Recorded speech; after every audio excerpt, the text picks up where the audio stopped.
Il est temps, comme chaque semaine, de prendre la direction de la Cité Saint-Pierre dans les hauteurs de Lourdes. Et je suis cette semaine en compagnie de Thomas Butry. Bonjour à vous.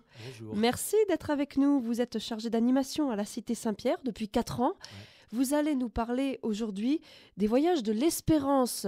Une aventure un petit peu folle, lancée par le Secours catholique et par la Cité Saint-Pierre de Lourdes en Voilà. particulier. D'abord, dites-nous de quoi il s'agit. Qu'est-ce que c'est ce voyage de l'Espérance, Thomas Alors, Butry? j'aime bien votre expression de projet un peu fou parce que c'est exactement ça. Le tout premier séjour, c'était des gens de Nancy qui avaient un espace d'échange, de dialogue au Secours catholique, tout là-haut, là-bas.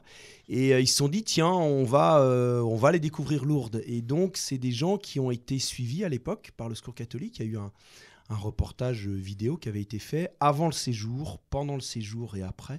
Et ça s'appelait Miracle, au pluriel, Miracle à Lourdes. Et c'est vraiment, on voit toute la transformation de ces personnes qui viennent encore, pour celles qui viennent aujourd'hui à la Cité, dans un espace pour vivre un peu la dimension de la fraternité. On va apprendre ou réapprendre à vivre en groupe et à vivre un peu en société. On va partager la parole. On arrive avec notre sac de galère, avec les doutes, avec on vient à Lourdes. Donc aussi découvrir l'histoire de Bernadette, qui est la plus petite et qui parfois leur parle bien. On va découvrir ce mystère des sanctuaires. Et pour certaines personnes, même si c'est sur un séjour de 4-5 jours, reprendre un chemin d'église, peut-être chaotique, mais tout est possible à Lourdes. Alors, ces voyages de l'Espérance touchent un public assez varié à l'origine. Selon les délégations, ça peut être des jeunes, des personnes plus âgées, des personnes qui sont un peu dans la précarité ou dans des situations du moins difficiles, de toute façon. Oui, alors le fil rouge de chaque voyage de l'Espérance, c'est vraiment de donner la parole, d'accompagner, de permettre à des personnes de se relever, de repartir vers demain. Et donc ce fil rouge va réunir des gens qui vivent des précarités très diverses. Et comme vous le dites, c'est un peu Tintin démultiplié à l'infini, c'est de 7 à 77 ans, et même des plus petits. On a des groupes qui viennent avec des enfants qui sont des tout bébés, puis des groupes qui viennent avec des personnes qui sont d'un âge canonique, on dirait chez Astérix. Et ça réunit des jeunes, parfois des familles, parfois des thématiques très ciblées, des gens à la rue. Je pense à la délégation de Calais qui vient avec des migrants, des personnes migrantes. C'est vraiment très varié. Voilà, la précarité, c'est pas seulement être dans la rue sans toit, c'est beaucoup plus large que ça. En tous les cas, nous, on va faire un focus aujourd'hui sur le voyage de l'Espérance, un voyage de l'Espérance particulier, c'est celui que vous préparez, que vous accueillez en partenariat avec la délégation de Secours catholique de Rennes. Ouais. Et là, il s'agit d'accueillir des femmes et des femmes incarcérées. Voilà. Alors, c'est un projet qui existe déjà depuis plusieurs années à Rennes, de venir à Lourdes, à la Cité Saint-Pierre. Et le début du séjour, vraiment, quand ils viennent à 2 minibus, et quand ils partent le premier matin, le premier arrêt, c'est à la porte de la maison d'arrêt des femmes de Rennes, pour accueillir dans ce séjour 4, 5, 6 femmes, c'est variable d'une année à l'autre. Et donc des femmes qui vont bénéficier d'un temps de liberté conditionnelle pour la durée du séjour. Donc ce qui est difficile, c'est qu'à la fin du séjour, elles retournent en détention. Mais elles sont en fin de peine quand même. Alors elles sont souvent sur des parcours de fin de peine, c'est dans les 5 dernières années. Et donc il y a tout un accompagnement qui se fait avec le Secours catholique, avec les services pénitentiaires, avec le juge d'application des peines, avec des travailleurs sociaux qui vont suivre aussi ces femmes, tout ce petit monde-là. Et puis c'est pas juste une loterie en disant toi tu as le droit d'y aller, c'est parce qu'il y a une réelle volonté de se préparer à quitter la détention. C'est parce que c'est des femmes qui parfois ont repris des études, ont commencé aussi à mener des démarches pour du travail et plein de choses dans cet ordre-là, et que ils sentent à un moment que telle ou telle femme, puisque ce sont que des femmes dans cette maison d'arrêt, ont la capacité de repartir vers demain. La détention est un moment violent et difficile à vivre, pour autant il existe quelque chose après. Donc c'est un peu comme ça qu'ils vont choisir à ces femmes de vivre ce temps. Ce qui est important, c'est que un critère qui n'est surtout pas pris en compte, et je trouve ça intéressant, c'est qu'elles ne sont pas nécessairement catho-pratiquantes. Elles sont plus de bonne volonté, Hein, et donc, c'est plonger dans ce grand bain de Lourdes avec tout l'inconnu, et c'est ça qui est assez chouette. Et comment ça se passe? Parce que là, vous nous racontez ça, nous, on se dit, mais quelle aventure, quelle folie encore du Alors, Secours quelle catholique. aventure, quelle folie. Parce que vous parlez quand même de liberté à des femmes qui en sont privées depuis plusieurs années et qui vont à nouveau l'être quand elles quitteront Lourdes et la Cité Saint-Pierre. Comment ça se passe? Ça doit être un peu explosif par moment, non? Alors, c'est explosif et c'est joyeux en même temps. C'est tellement tout est tellement trop. C'est trop chouette, c'est trop bien, c'est super d'être dehors. Et je veux tout. C'est-à-dire que on est parfois un peu terre à terre, nous autres qui avons l'habitude de vivre à Lourdes, c'est de dire « Oh mon Dieu, les gens qui sont dans les sanctuaires, ils sont tous cathos, c'est tous des pratiquants, c'est tellement bien. » Et non, justement, les sanctuaires de Lourdes et Lourdes en général, voilà, c'est un lieu qui est ouvert à tous ceux qui passent et à tous ceux qui ont envie de s'arrêter. Donc du coup, on vient découvrir ce qui se vit dans les sanctuaires et c'est des femmes qui n'ont peut-être pas tous les codes, comment on rentre dans une église, comment on s'habille peut-être. Il y a des lieux, je pense au pied de la grotte où on essaie de faire un relatif silence, c'est pas toujours simple. Et puis essayez juste d'imaginer, alors je ne veux pas détailler tout ce qu'est le monde de la détention, mais vous enfermez quelqu'un à peu près entre 20 à 22 heures par jour, parce que c'est ça le monde de la détention en maison d'arrêt, parce qu'il n'y a pas nécessairement du travail pour tout le monde, parce que les gens n'ont pas envie de bouger. On est enfermé entre 20 heures à 22 heures, et on te dit un jour, parce qu'on s'est préparé, tu vas partir pendant une semaine dans un lieu que tu ne connais pas. C'est pas chez toi, donc c'est même pas une maison où tu vas être bien. Et il faut que tu vives comme tout le monde. Donc imaginez qu'il faut faire entre 7 à 800 km pour descendre à Lourdes. C'est peut-être pas si évident que ça. Il faut qu'on réapprenne à marcher dans la rue sans avoir peur d'un uniforme quel qu'il soit.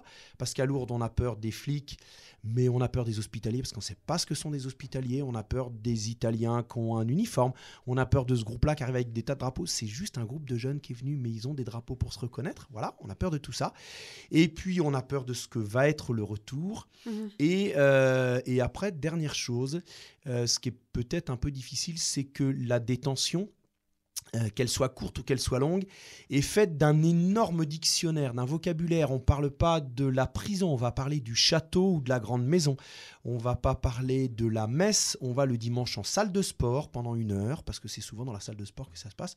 Et on ne va pas à la messe, on va parce que ça sort voilà, de la cellule. Donc il y a tout ça qu'il faut pouvoir mettre dans un pot commun. Il n'empêche que ces femmes qui se côtoient donc dans la maison d'arrêt, qui se connaissent peut-être, elles vivent ensemble une expérience inédite, assez forte, visiblement et incontestablement à Lourdes. Ça peut pas être autrement. Ça peut pas être autrement. Et quand elles repartent, on imagine que quand même, il s'est passé quelque chose entre elles qui va peut-être les aider, en tous les cas, qu'elles n'oublieront pas. Alors partons d'un principe très simple. La détention recrée d'une façon ou d'une autre ce qui existe dans notre société de tous les jours. C'est-à-dire que les gens dans la société de tous les jours s'apprécient et se connaissent, mais se détestent aussi parfois. Et quand des femmes quittent le monde de la détention et qu'elles ne peuvent pas se supporter en détention, c'est pas très simple à l'extérieur. Donc l'un des enjeux de ce séjour, qui est vraiment un séjour de la rencontre et de la fraternité, écoute, on se prend avec nos forces et on se prend avec nos faiblesses.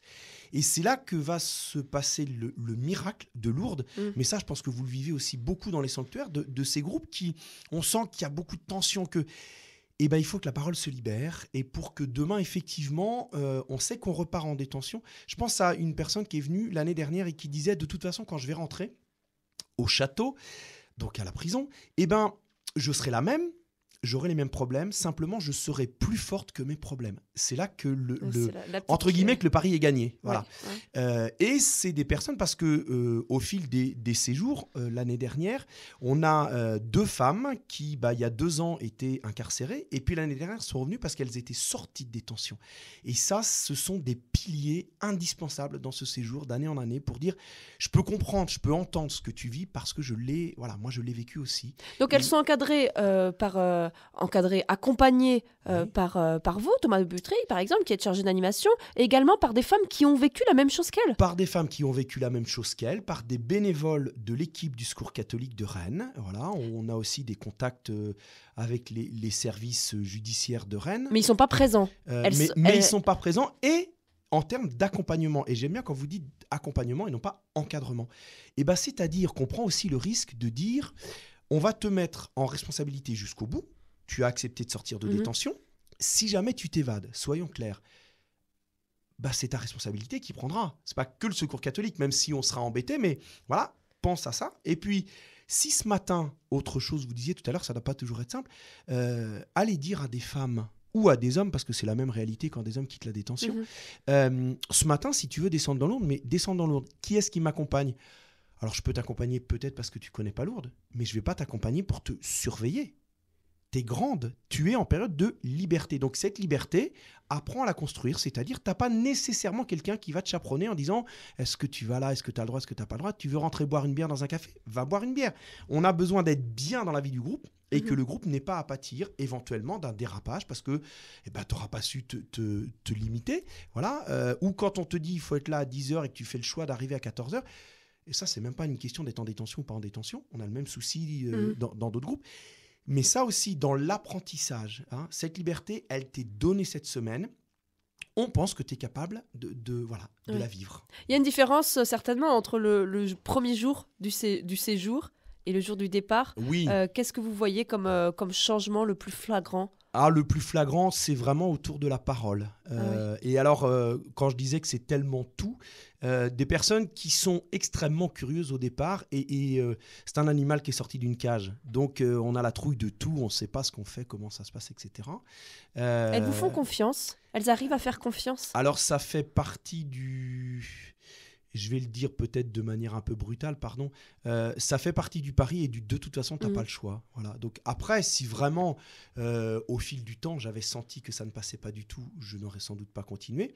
Et puis, je dois remercier, même si elle ne m'entendra pas aujourd'hui, une bénévole en particulier, il y a 3 ans de ça, qui m'a dit « Tu es super dans l'animation du séjour. Je dois te le dire, il y a ça, il y a ça, il y a ça. » C'est pas possible, voilà.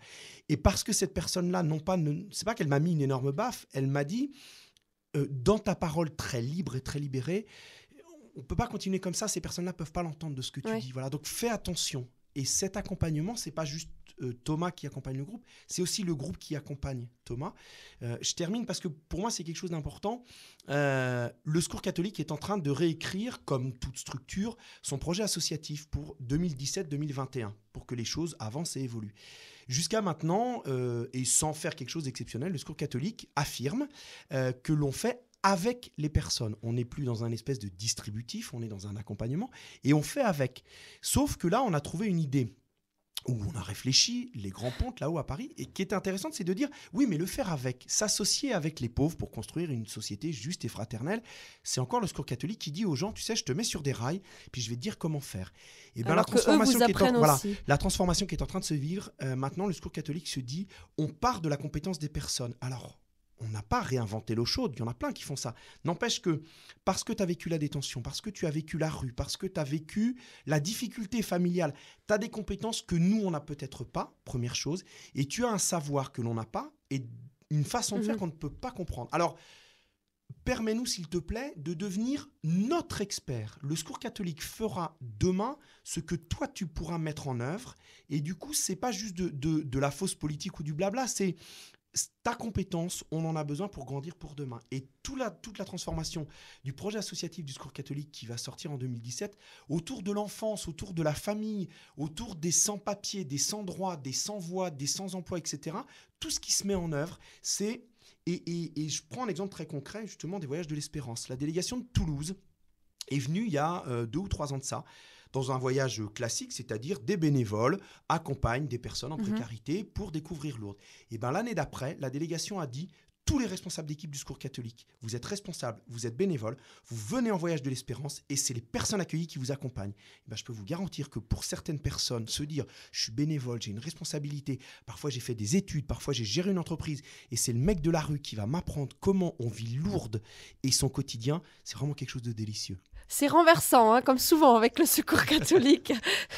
Alors, ça fait 4 ans que ces voyages de l'espérance, que ce voyage particulier avec les femmes incarcérées à la maison d'arrêt de Rennes existe. Ouais. Cette année, est-ce que ça aura lieu encore une fois ? Comment ça va se passer ? Eh bien, cette année, ça aurait dû avoir lieu. Cette semaine-là, ils auraient dû arriver normalement samedi soir. Et ils ne sont pas arrivés.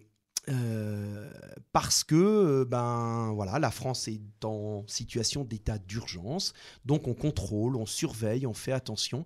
Et les services pénitentiaires de Rennes et le juge d'application des peines qui suit les libérations de personnes ont estimé que comme on était en état d'urgence, on ne pouvait pas permettre ce séjour-là. Il y a 7 personnes qui étaient prévues d'être accueillies. Qui étaient déjà venues Du tout. C'est vraiment 7 personnes qui allaient quitter la détention, 7 femmes. Et donc il y avait déjà une première commission avec le juge d'application des peines au mois de mai où il avait refusé 5 autorisations. Et puis il y en a eu une le 31 mai. Voilà. Et le juge d'application des peines a dit « je ne donne pas mon aval ». On imagine la déception de ces femmes. Alors à la fois la déception et autant, j'avoue que sur le moment, parce que je suis un peu dynamique parfois dans mon caractère, sur le moment j'ai été assez révolté en disant c'est vraiment dégueulasse, et dans ces termes-là, pour ces femmes de refuser cette liberté. Et puis j'ai fini par me dire le juge d'application des peines respecte la loi qui lui est demandée. C'est quelqu'un qui, stricto sensu, fait son boulot et on ne peut pas le lui reprocher.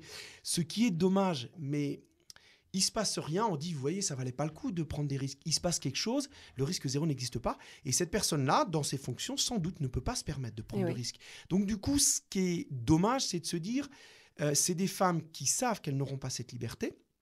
Comment on construit demain la préparation de détention? Parce que c'est vraiment là l'enjeu aussi. Vous avez un autre moyen? Vous avez des alternatives? Ça va être de rester en contact avec ces personnes, ça va être de multiplier les contacts écrits. Maintenant, on a la chance parce que le téléphone est autorisé en détention en maison d'arrêt. Il y a 3 ans, ça ne se faisait pas. Voilà.